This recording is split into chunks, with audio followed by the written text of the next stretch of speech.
இயேசு உங்களை நேசிக்கிறார். பிரியமானவர்களே, இந்த நாள் ஆண்டவர் நம்மளோடு பேசும்படிய வேதத்திலிருந்து சில வசனங்களை கூட வாசித்து ஆண்டவர் நம்மளோடு பேசுகிற காரியத்தை பார்ப்போம். அவர் சங்கீதங்களின் புத்தகம் 28வது அதிகாரம். கர்த்தருக்கு பயந்து அவர் வழிகளில் நடக்கிறவன் எவனோ அவன் பாக்கியவான். யார் பாக்கியவான்? பாக்கியவானுடைய வீடு எப்படி இருக்கும், பாக்கியம் பெற்றவருடைய காரியங்கள் எப்படி இருக்கும் என்று வேதத்தில் அழகா எழுதியிருக்கிறாங்க பாருங்களேன். உன் கைகளின் பிரயாசத்தை நீ என்ன செய்வாய்? சாப்பிடுவாய். உனக்கு பாக்கியமும் நன்மையும் உண்டாயிருக்கும். உன் மனைவி உன் வீட்டோரங்களில் கனிதரும் திராட்சை செடியை போல இருப்பார். உன் பிள்ளைகள் உன் பந்தியை சுற்றிலும் ஒலிவமர கன்றுகளைப் போல இருப்பார்கள். இதோ கர்த்தருக்கு பயப்படுகிற மனுஷன் இவ்விதமாய் ஆசீர்வதிக்கப்படுவான். கர்த்தர் சியோனிலிருந்து அவனை ஆசீர்வதிப்பார். நீ ஜீவனுள்ள நாளெல்லாம் எருசலேமின் வாழ்வை காண்பாய்.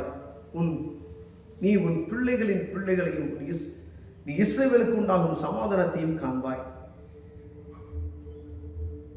இதுதான் ஆசீர்வாதம். யார் பாக்கியவான்? இவங்க தான் பாக்கியவான்கள்.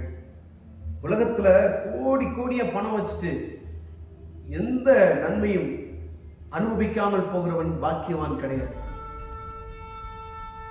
பெரிய பெரிய செலிபிரிட்டிலாம் இருக்கிறாங்க, பல லட்சம் கோடிகள், லட்ச கோடிகளை பேசுறாங்கல்ல, அதெல்லாம் பாக்கியம் கிடையாது.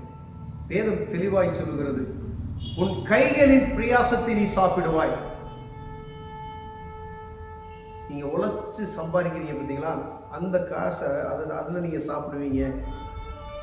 உனக்கு பாக்கியமும் நன்மையும் உண்டாகும் என்று ஆண்டவர் சொல்கிறார். உன் மனைவி வீட்டோரங்களில் அப்படியே பாருங்க அருமையா, உன் மனைவி உன் வீட்டோரங்களில் கனிதரும் திராட்சை செடியை போல இருப்பார். உன் பிள்ளைகள் உன் மீது கொலிவ கன்றுகளை போல இருப்பாங்களாம். இப்ப ஆண்டவருக்குள்ள ஒரு ஜெனரேஷன் வந்துட்டோம் அப்படின்னா, ஆவிக்குரிய வாழ்க்கையில ஆழத்துக்குள்ள நம்ம கடந்து செல்லிட்டோம்னா, கணவன் மனைவி பிள்ளைகளுடைய அந்த காரியங்கள் பாருங்க, அப்படியே ஆழத்தில் அப்படியே தேவ பிரசன்னத்துல நிரம்பி இருக்கிறதை நம்ம, அவங்கதான் பாக்கியவான்கள். உன் பிள்ளைகளின் பிள்ளைகளை நீ காண்பாய். இஸ்ரவேலுக்கு நடக்க போகும் சமாதானத்தை நீ காண்பாய் என்று ஒரு வார்த்தையும் சொல்லுகிறார். பிரியமானவர்களே, யார் பாக்கியவான்? அப்ப கர்த்தருக்கு பயந்து நடக்கிற மனுஷன் அப்படின்னு அதில் போட்டிருக்கு.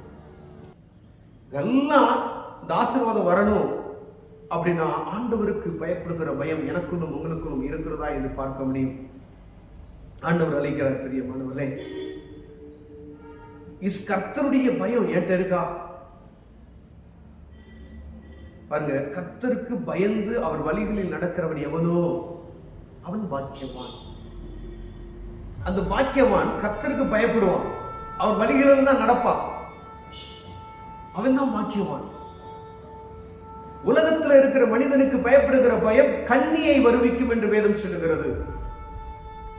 கர்த்தருக்கு பயப்படுகிற ஞானத்தை உண்டாக்குமா? ஞானமே ஒண்ணுமே எனக்கு அறிவே கிடையாது. ஆனா இயேசுவுக்கு பயப்படுகிற பயம் ஒரு தனிப்பட்ட மனிதனுக்கு, ஒரு தனிப்பட்ட மனுஷிக்கு வறுமையானால் கர்த்தர் ஞானத்தினால் உங்களை நிரப்புவார். நீங்க பாக்கியவானா பாக்கியவதியை மாறுவீர்கள். பிரியமானவர்களே, யார் பாக்கியவன்? நம்ம நினைச்சிட்டு இருக்கோம் எல்லாம் அவங்க பையன், அவங்க சொல்லுவாங்க பார்த்துருக்கீங்களா, அதே சரியான பாக்கியவதியா பாக்கியவானியா அப்படின்னு சொல்லுவாங்க. கர்த்தருக்கு பயந்து நடக்கிற மனுஷன் தான் பாக்கியவன். அவனுடைய வாழ்க்கையில நடக்கக்கூடிய காரியங்கள் தான் கீழே எழுதி இருக்குது. அவங்க தான் இப்படிதான் இருக்கணும் அந்த பாக்கியம். ஒருவேளை மேல இல்லாத வசனம், மேல வசனத்தை விட்டுட்டு கீழே இருக்க காரியம்லாம் நடந்து அவங்க பாக்கியவான் கிடையாது. முழுமையான ஒரு பாக்கியவான் கர்த்தருக்கு பயப்படணும். வீட்டில் இப்படிப்பட்டதான காரியமா நடக்கணும், அவை சமாதானத்தை காண்பான் என்று வேதம் சொல்கிறது. ஒருவேளை இப்படிப்பட்டதான காரியத்தை நம்ம குறைவுள்ளவராக, கர்த்தருக்கு பயப்படுகிற பயம் என்பது மிகவும் முக்கியமானது என்று நம்ம அறிந்து கொள்ளணும். பிரியமானவர்களே, ஒருவேளை கர்த்தருக்கு பயப்படுகிற பயம் இல்லாதபடி ஒருவேளை உலக பிரமாணம் உங்க போதகருக்கு நீங்க பயப்படுறீங்க அப்படின்னு வச்சுக்கோங்களேன், அது வீண்.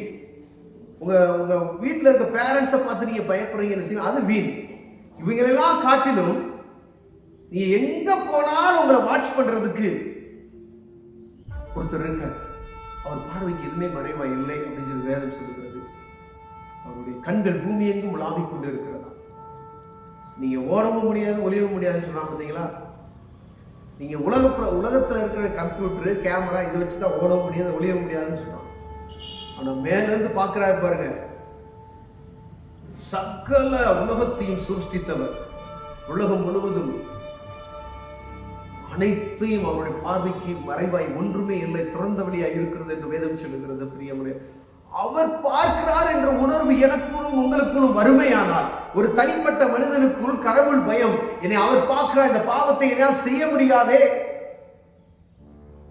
யோசிப்புடைய காரியத்தை பார்த்தீங்கன்னா, இந்த போத்திபார் அரண்மனை நடக்கக்கூடிய ஒரு காரியத்தை நம்ம அநேக முறை வாசித்து இருக்கிறோம். அவர் சார் நீ யாரு, என் கர்த்தருக்கு நான் பயந்து நான் நடக்கணும் அப்படின்னு சொல்றான். ஒரு தவறு பண்ணுவதற்கான வாய்ப்புகள் அவனுக்கு உண்டாக்கப்படுகிறது அரண்மனையில. ஆனால் என் தேவனுக்கு முன்பாக நான் உத்தமமாய் நடக்கும் சொல்லி தன் ஆடையை விட்டு ஓடுகிற ஒரு மனிதனை நாம் பார்க்கப்படுகிறது. அவன் ஆசீர்வதிக்கப்படுகிறான், அவன் பாக்கியவான். பின்னாடி வாசகம் பார்த்துங்க, மொத்த சாம்ராஜ்யத்தில் அவன் தான். ஒருத்தனை கையை தூக்கவும் கூட குறைய உன்னுடைய அனுமதி இல்லாதபடி ஒரு அதிகாரம் பிறப்பிக்கப்படுகிறதை வேதத்துல வாசிக்கிறோம். இதுதான் பாக்கியவான். யாருக்கு பயந்தான்? ஒருவேளை போத்திபாருடைய மனைவிக்கு அவன் பயந்திருந்தா அவன் அங்க என்ன செஞ்சிருக்க முடியாது, கடவுளுடைய பயத்தை மறந்திருப்பான். பிரியமான போத்திபார் மனைவி சொல்றான், நீ யார், எனக்கு எல்லா அதிகாரம் எனக்கு கொடுக்கப்பட்டு இருக்குது, ஆனாலும் என் தெய்வத்துக்கு முன்பு நான் பாவம் செய்வது எப்படி என்று சொல்கிறதை நாம் பார்க்க முடிகிறது. பிரியமான அந்த எண்ணம் ஒவ்வொரு மனுஷனுக்குள்ள இருக்குன்னு சொல்லி ஆண்டவர் விரும்புகிறார். உங்களுக்குள்ள அந்த கர்த்தருக்கு பயப்படுகிற பயம் இருக்கிறதா? எனக்குள்ள கர்த்தருக்கு பயப்பட பயம் இருக்கிறதா? அதே போல நம்முடைய பிள்ளைகளுக்கும் அந்த பயத்தை நீங்க சொல்லிக் கொடுக்கணும்.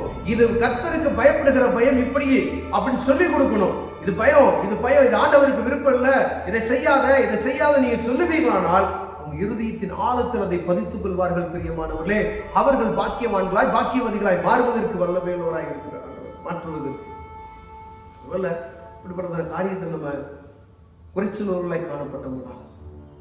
கடவுளுக்கு பயப்படுகிற பயம் ஏதோ மேலோட்டமாய் இருக்கும். ஏன்னா கர்த்தருக்கு பயப்படாம இருக்க முடியுமா? அந்த பயம் வேற. சொல்லலாம் வாயளவா. கர்த்தருக்கு பயப்படுகின்ற பயம் நடுக்கத்தை உண்டாகும். கண்கள் இருந்து தண்ணீர் வரும். ஆண்டவர் பார்க்கிறார், ஆண்டவர் துக்கப்படுகிறார் அப்படின்னு சொன்னா அப்படி ஒரு பயம் உங்களுக்குள்ளும் எனக்குள்ளே வருவதற்கு ஆண்டவர் பிரியப்படுகிறார். பிரியமானவரே, அப்பொழுது ஆண்டவர் உங்களை பாக்கியவானாய் பாக்கியவதை மாற்ற வல்லமையுள்ளவராக இருக்கிறார். கண்களை முழுவதும் அன்பின் தகப்பனே, உமக்கு பயப்படுகிற பயத்தை எனக்கும் எங்களுக்கும் தாங்க ஆண்டவரே. இந்த பாக்கியத்தை நாங்கள் பெற்றுக்கொள்ள உதவி செய்யுங்க. இயேசுவின் நாமத்தில் பிதாவே, ஆமென்.